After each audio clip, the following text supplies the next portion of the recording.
it's Sav. Welcome to my channel, SavRoseSavings. This is a channel centered around cash stuffing, budgeting, and all things savings. Today, I am actually going to be setting up my budget for when I get paid on the 10th. So if that's something that you guys are interested in seeing, if you think it might be helpful, then stay tuned. Okay, so as I said, I'm going to be writing out my budget for when I get paid on the 10th. And I will also be filling out my little financial calendar for when my bills are due this month so that I can just have a visual of all of that in one place. So I'm just going to go ahead and dive right in. So the first thing I'm going to do here, hopefully you guys can see this okay. Like I said in my previous video, please bear with me. I have to get used to the filming. I'm trying to figure out the setup of all of this, but I'm learning as I go. So please bear with me. And if you have any pointers on my setup or anything, leave a comment and that would be helpful. But I digress. So the first thing I'm going to do is write my income. So I get paid every 2 weeks. And I'll be getting $19.46 for this pay period. The first thing I write out on my budget is my bills, obviously, because those are non-negotiable costs. Those are things that I have to pay. I have to have the money for. So I'm going to start filling those out. And I'm actually going to put this at a little bit of a slant. So, and a lot of my bills, even if they're not due during this pay period, since I get paid every 2 weeks, what I'll do is I'll take the bill and separate it in half. So I'll do half with one paycheck and then I'll do the other half with my second paycheck of the month. So not all of these bills are going to be due, but I am going to be setting aside money for when they are due. So first bill is going to be my car payment. And I'm going to scratch out this column. Like I said, also in my previous video, this is just kind of an ugly template that I threw together. There are a lot of things I don't like about it, so I will be redoing this once I reuse, or not reuse, once I use all the ones I've already printed, but I'm going with this for now. So budgeted for my car, so 1/2 of my car payment is $210. Next, I'm gonna need to put aside half of my car insurance.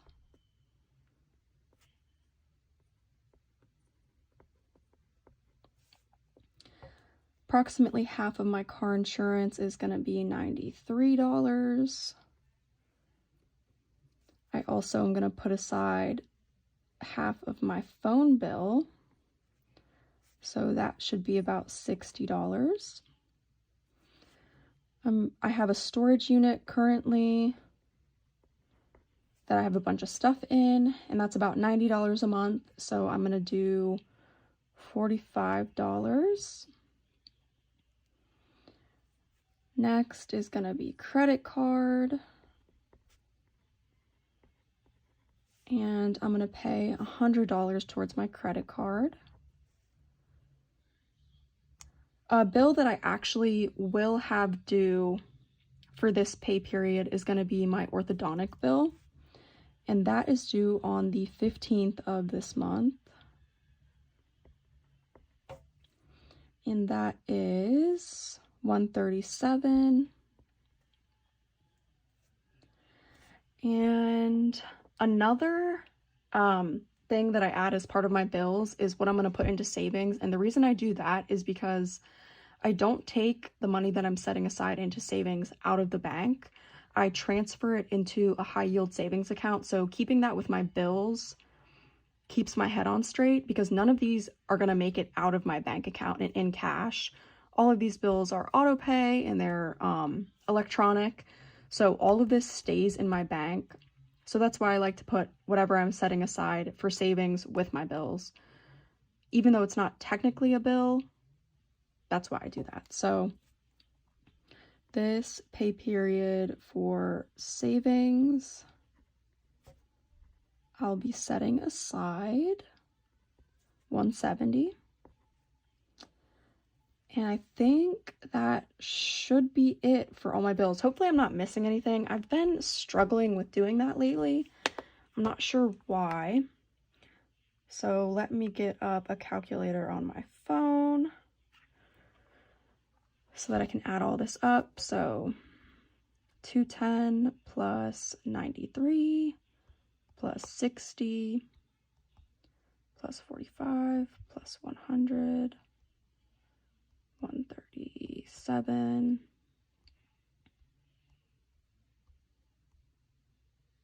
is $815. So my bills, including my savings, comes out to $815. So that means I have, let's see, 1946 minus 815. So I have $1,131 to divide up into all of my other categories. So I'll just put a note of that.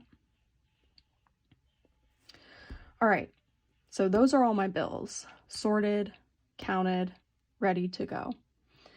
Next, I'm going to do my cash envelopes, and what I consider my cash envelopes are all of my wallet envelopes. So I'll write those out. So first is going to be groceries. And just crossing out those two columns because I don't need them.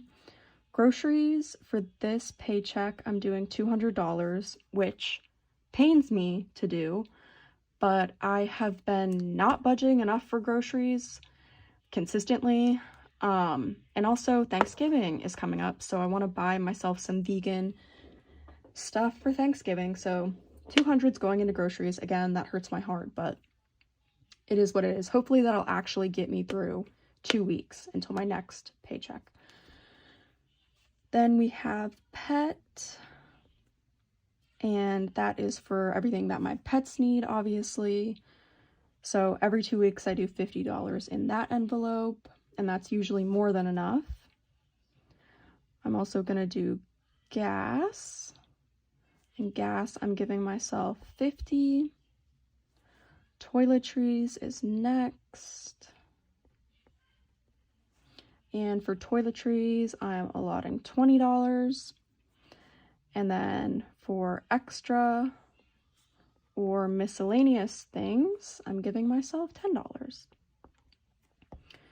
So let me get my calculator again.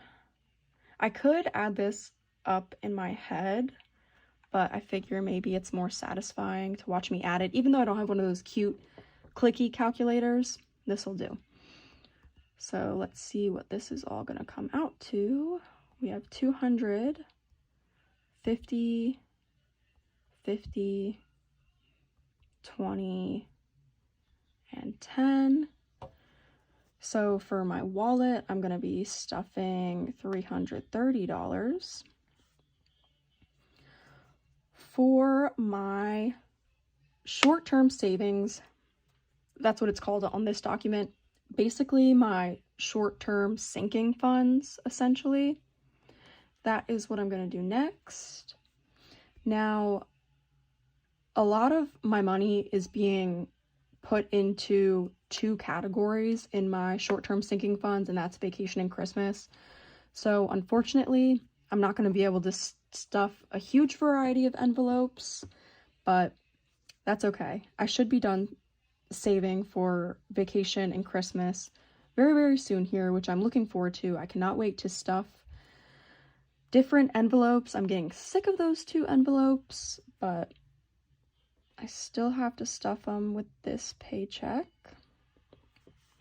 So vacation is getting a whopping $350. Christmas, I was considering doing 100, but I am just going to do 80. My issue here is that I started saving for these things at the end of August. I started cash stuffing in August, so that's why the amount I have to stuff is so large, because I have such a shorter time frame to save for these scenarios.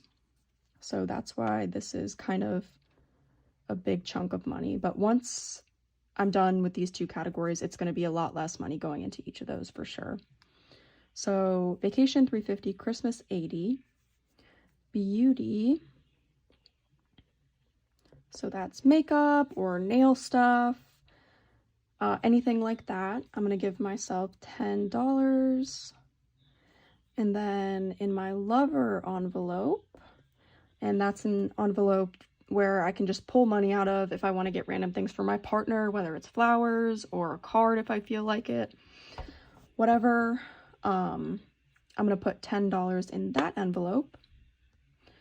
And that is it for my short-term sinking funds. So let's add that up.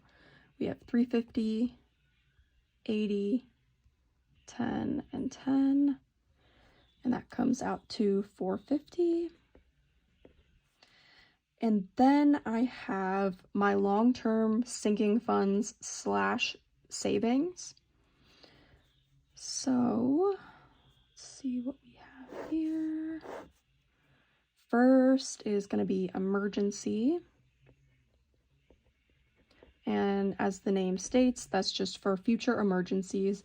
I do have a separate car and pet emergency envelope as well, but I'm thinking that that's too much. I think I might consolidate all of my emergency money into just this one emergency fund, but that'll be decided at a later time.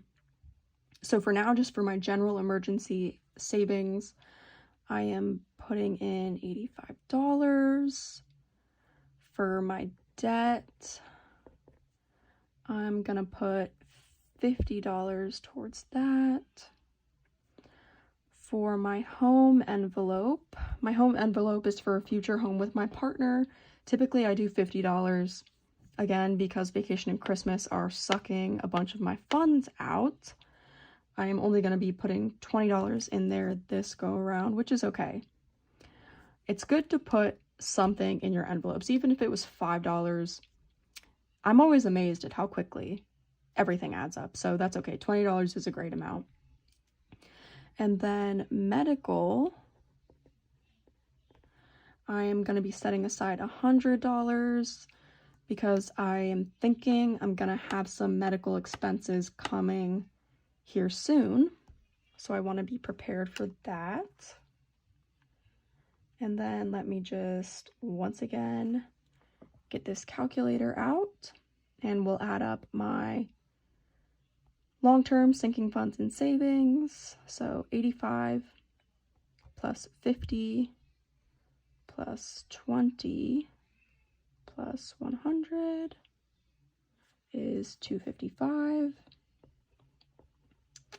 Now, once I add all of this up, it's not gonna amount to the 1,131 that I can stuff, because I do like to leave a little bit extra just in my general checking account as a buffer in case, for whatever reason, an unexpected expense comes about, or if a bill gets taken out sooner than I anticipate and I can't transfer the money to my main checking account. So there will still be a little bit remaining, and that's why. But I'll go ahead and add these up. So I'm going to add up everything that I'll be withdrawing from my bank. So 330 plus 450 plus 255 is 1,035. So that is how much I'm going to be withdrawing. And then if I do 1131 minus 1030, oops, okay, let me do that again. 1131 minus 1035. So I'm gonna have $96 left over in my checking account.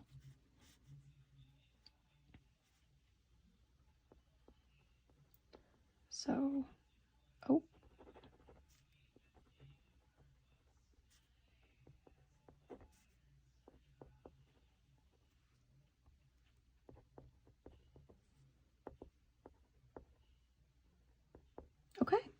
Okay, so that is my budget breakdown here.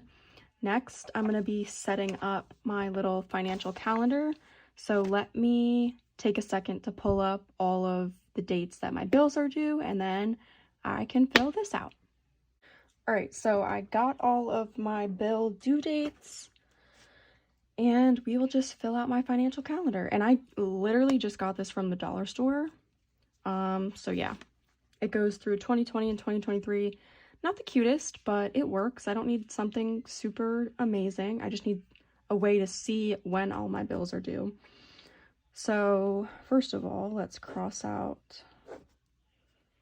Today is the 4th, but I'm going to cross that out because we're basically through that.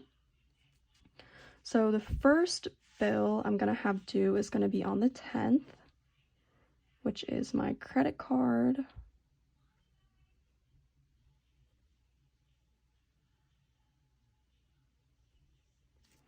So I have that down.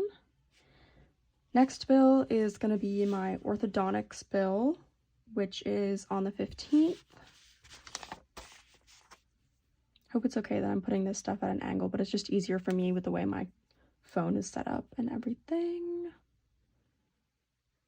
So ortho bill. My car payment, I have a lot of stuff due on the 25th, which actually works out because the 25th is usually my second paycheck of the month. So 25th is payday, and the 25th my car payment is due.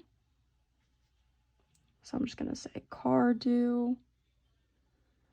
I also set currently $40 a month aside into an IRA account separate from the one that I have through my employer, and that usually comes out on the 25th as well.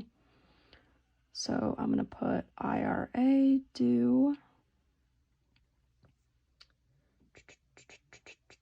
27th, I have my car insurance due.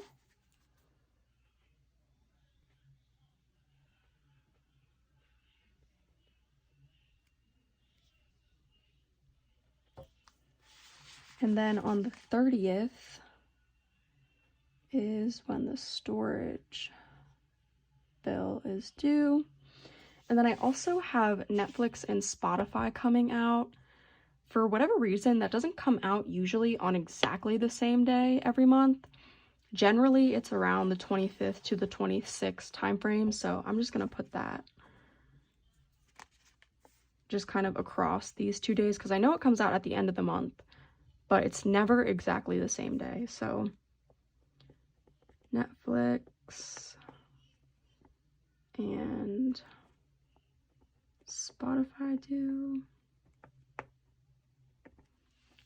And I think that's it. Like I said, hopefully I'm not forgetting anything. That should be it. And then with that done, really quickly, I'm going to put the time that this money is going to have to last me. So I get paid on the 10th. And then I don't get paid again until the 25th. So this is for the time frame between the 10th and the 24th. So that is it, guys. That is my budget breakdown. From here, what I'll do once it gets closer to my payday, I will sit for a second and think about what denominations I want for each of these categories. And then I'll fill in my teller slip for the bank. And then after that, we can do a cash stuffing. So I hope you guys enjoyed this video. I hope maybe it was helpful to kind of see maybe how much money I allocate to different savings or sinking funds that I have. If it was helpful and if you enjoyed this video, feel free to give it a thumbs up and subscribe if you're interested in seeing more of this content. I should be back with you guys soon, not only for a cash stuffing video, but I also ordered a Mo Term. I think it's like an A7 size budget planner, wallet planner. If you're in the budgeting community, you know what a Mo Term is, and it should be coming in tomorrow. So I might be back sooner than anticipated with an unboxing video and maybe setting that up, which I'm super excited for. But anyways, hope you guys enjoyed this video, and I will see you guys next time.